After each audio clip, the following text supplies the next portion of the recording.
हरे Krishna friends. तो आज हम चर्चा करने जाने वाले हैं ई कॉमर्स एक्सपोर्ट्स में मर्चेंट ट्रेडिंग के बारे में।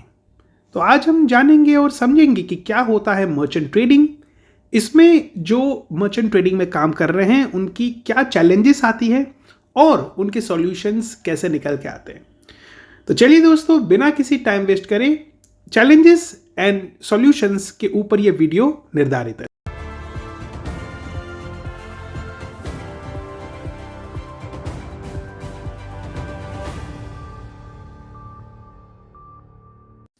अब समझिए दोस्तों कि अगर मैं इंडिया में हूं और मैंने चाइना से कुछ सामान लिया और उसको भारत देश में लाए बिना डायरेक्टली मैंने यूएसए भेज दिया, तो ये क्या हुआ? मर्चेंट ट्रेड ट्रांजैक्शन हुआ।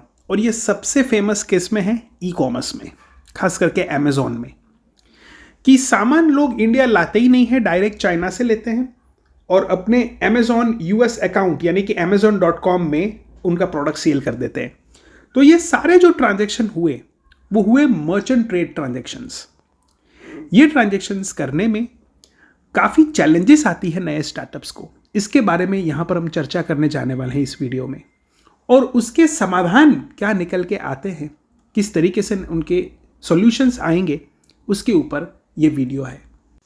तो दोस्तों, मैं आरबीआई के रूल्स रेगुलेशंस के ऊपर जाऊं उससे पहले आपका ट्रेड साइकिल का समझना बहुत ज़रूरी है कि इसमें ट्रेड साइकिल में स्टार्ट और एंड कब कंसिडर किया जाता है। तो एकदम सिंपल लैंग्वेज में इनको समझने का हम कोशिश करते हैं।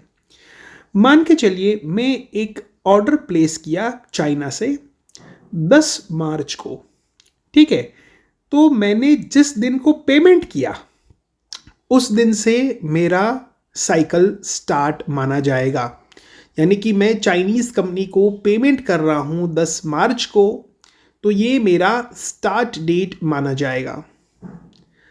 अभी यहां पर मेरा जो शिपमेंट हो रहा है वो मार्च 15 को हो रहा है, जो चाइना से सीधा यूएसए जाएगा, ठीक है। मार्च 15 को ये प्रोडक्ट हुआ है शिप, और मेरा पेमेंट जो है वो 20 मार्च को आया। यानी कि कंप्लीशन कब हुआ? 20 मार्च को। तो स्टार्ट डेट और एंड डेट ही मोस्ट इंपॉर्टेंट है इसमें, राइट। यानी कि मार्च 10 को मेरा यहां पर ट्रांजैक्शन शुरू हुआ, और कंप्लीट कब माना जाएगा? जब मेरा पेमेंट आ गया 20 मार्च को। तो ये पूरा साइकिल हुआ बाइंग और सेलिंग का। अब आरबीआई के रूल्स के तरफ हम आते हैं। मैं दोस्तों सर्कुलर इस यूट्यूब लिंक में विस्तार से दिया गया है आरबीआई के द्वारा, वो आप पूरा पढ़ सकते हैं। यहाँ पर मैं बेसिक और इम्पॉर्टेंट पार्ट कवर कर रहा हूँ। अगर आप इस वीडियो में ध्यान देंगे, ध्यानपूर्वक समझने का कोशिश करेंगे, तो डिटेल में जो सर्कुलर दिया गया है वो आप और अच्छी तरीके से समझ पाएंगे। अब समझते हैं दोस्तों कि ये पूरा जो ट्रांजैक्शन है हमारा ट्रेड साइकिल जो हमने कवर किया था वो 9 मंथ में कंप्लीट हो जाना चाहिए।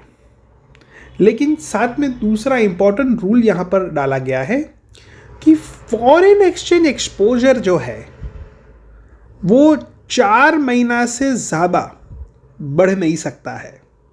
दोस्तों ये बहुत इंपॉर्टेंट है, जो काफ़ी लोग मिस कर देते हैं और फिर प्रॉब्लम लेके आते हैं कि sir now we are facing this challenges, now अब हम क्या करें। तो पहले से ध्यान रखें कि फॉरेन एक्सचेंज एक्सपोजर जो है वो 4 महीने से ज़्यादा बढ़ना नहीं चाहिए। अब हम ये समझते हैं कि 4 और 9 महीने में डिफरेंस क्या आता है विद द प्रैक्टिकल एग्जाम्पल। अब दोस्तों मान के चलिए कि मेरा 1 जनवरी को मैं परचेस ऑर्डर दे रहा हूं चाइनीज पार्टी को, और मैं 1 जनवरी को ही मैं उनको पेमेंट दे रहा हूं, ठीक है। अभी चाइनीज पार्टी ने उस सामान को शिप किया फॉरेन कंट्री में, मान के चलिए यूएसए में, और यूएसए में सामान मेरा सेल हुआ, और यूएसए का मुझे जो पैसा आया वो 1 सितंबर को आया। अब यहां पर अगर देखा जाए तो 9 मंथ की साइकिल के अंतर्गत ही मुझे पैसा आ चुका है, लेकिन ये अलाउड नहीं माना जाएगा, क्यों? क्योंकि मैं दूसरी कंडीशन जो है 4 मंथ वाली, वो मैं यहां पर मिस कर रहा हूं।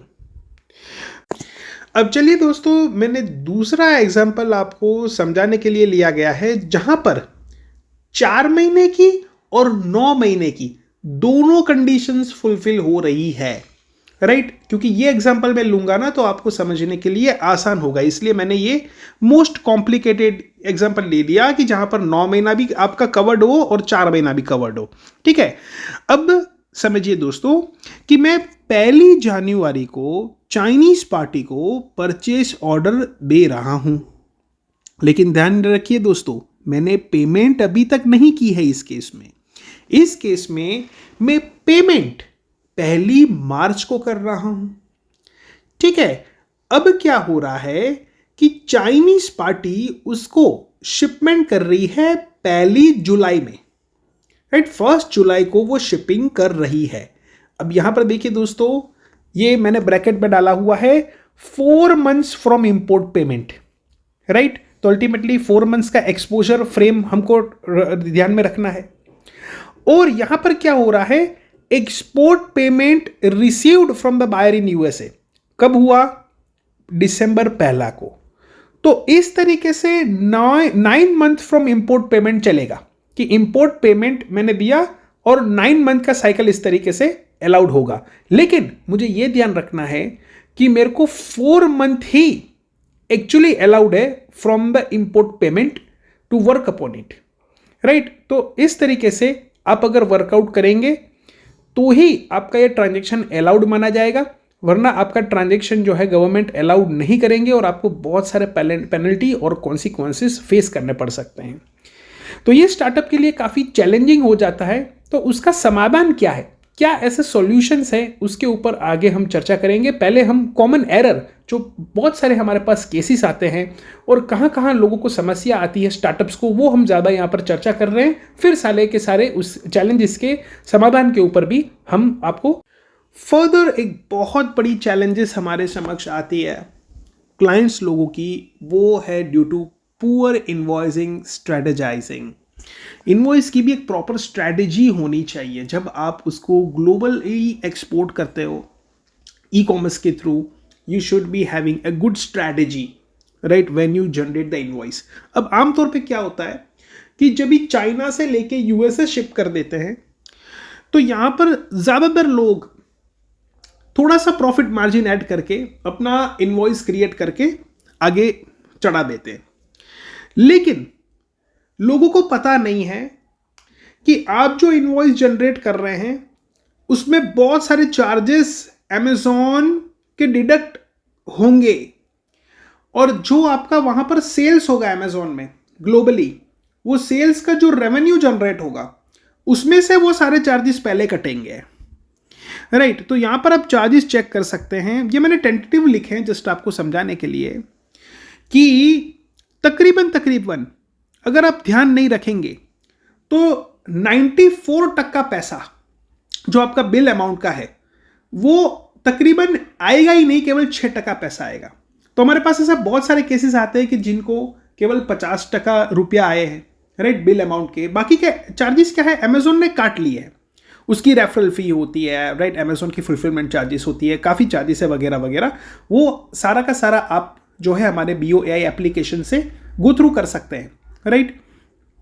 लेकिन द थिंग इज दैट कि ये सारा का सारा चार्जेस आपका कट होके फिर आएगा, तो तब आप जो है बैंक को क्या शो करेंगे, राइट? तो आपकी इनवॉइसिंग की स्ट्रैटेजी अगर नहीं होगी तो आपको बहुत बड़ा नुकसान आपको पीछे से झेलना पड़ेगा, राइट? ये चीज़ है। अब देखिए दोस्तों, अमेज़ॉन को कोई फर्क नहीं पड़ता कि आप इनवॉइस कितने का बनाओ, अल्टीमेटली वो तो सेल ऑन कंसाइनमेंट बेसिस के ऊपर ही काम करने वाले हैं। तो यहाँ पर हमको ध्यान रखना है कि जो हम बिलिंग बनाए हैं वो कैसा हो। तो सबसे पहले तो आप ये जान लीजिए कि आपको टोटल खर्चे कितने होंगे, राइट? वो आप अमेज़ॉन की वेबसाइट से भी, आप जब सेलर सेंट्रल में जाएंगे तो आपको अमेज़ॉन की तरफ से सपोर्ट मिलेगा। उसके अलावा भी बहुत सारे प्राइस कैलकुलेटर भी इंटरनेट में अवेलेबल है, राइट? और आप हमारा AI का एप्लीकेशन भी यूज़ कर सकते हैं just to get an rough idea. तो आप जो है जैसे जैसे इसमें आगे बढ़ेंगे you will get to know the charges, और उसके बेसिस के ऊपर से आपको अपनी इन्वॉइसिंग स्ट्रैटेजी बनानी है, ताकि क्या हो कि आपको जो अमाउंट मिले राइट वो लेटर ऑन आप एडजस्ट कर पाए।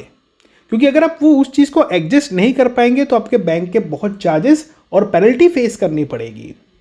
तो इसके रिगार्डिंग, क्योंकि इसमें इन्वॉइसिंग में एक्यूरेसी लाना एक नेक्स्ट टू इम्पॉसिबल जैसा टास्क है, इसके लिए एक आसान तरीका स्टार्टअप के लिए ये है कि जब भी वो अमेज़ॉन से पैसा रिसीव करे तो डायरेक्ट अपने बैंक अकाउंट में रिसीव ना करे, बीच में एक पेमेंट गेटवे रखे, और जब उनमें पैसा रिसीव करेंगे तो फायदा होगा।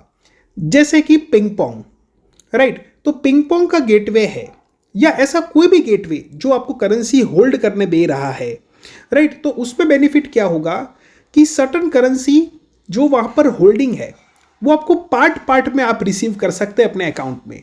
तो इससे क्या होगा कि डिफरेंट IRMs जनरेट होंगे और उसको कंबाइन करके आप EBRC उस इनवॉइस का क्लोज करा सकते हैं। सर्टन गेटवे आपको ये भी अलाउ करेंगे कि certain dollars you can directly transfer it to your Chinese party to repay और अदर एक्सपेंसेस। तो अल्टीमेटली वो भी आपको बेनिफिशियल साबित होगा ऐसे गेटवे में काम करने के लिए।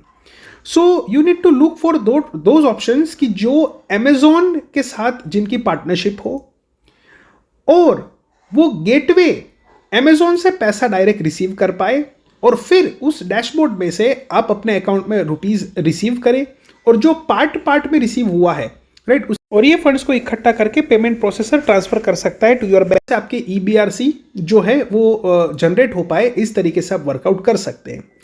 FIRC के कॉपी का भी एक प्रावधान है, तो FIRC कॉपी भी आप ले सकते हैं right if you get it from the gateway and you can show it as your proof your export and complete your transaction.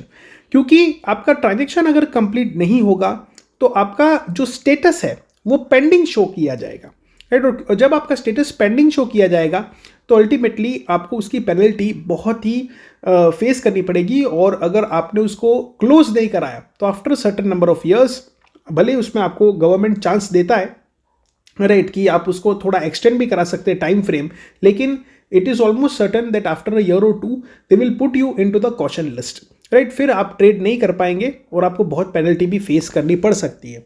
तो खास करके ये ध्यान रखें कि you don't need to directly receive the money into your account.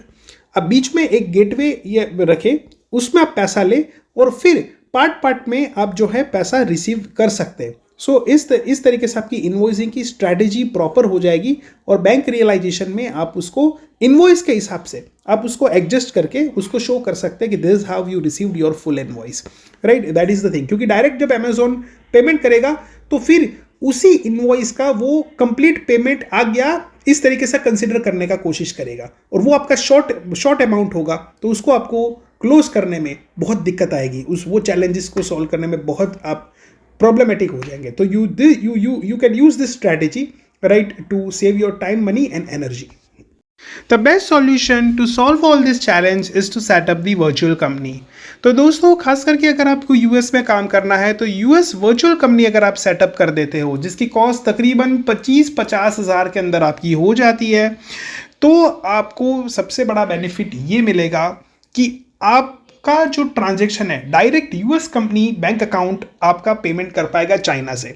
सो आपको ज़्यादा BRC के कंप्लायंसेस में उलझने का ज़रूरत नहीं है राइट। आपकी direct US company will be able to make the payment and receive the funds also into India. So अगर आप लॉन्ग टर्म का सोच रहे हैं राइट, तो virtual company is really the best option for you अगर आप क्रॉस बॉर्डर ट्रेड ट्रांजेक्शन करना चाह रहे हैं, खास करके ई-कॉमर्स में मर्चेंट ट्रेडिंग। तो बस दोस्तों आज के लिए इतना ही रखते हैं, मिलते हैं अगले वीडियो में, तब तक के लिए Jai Shri Krishna, have a nice day, good bye.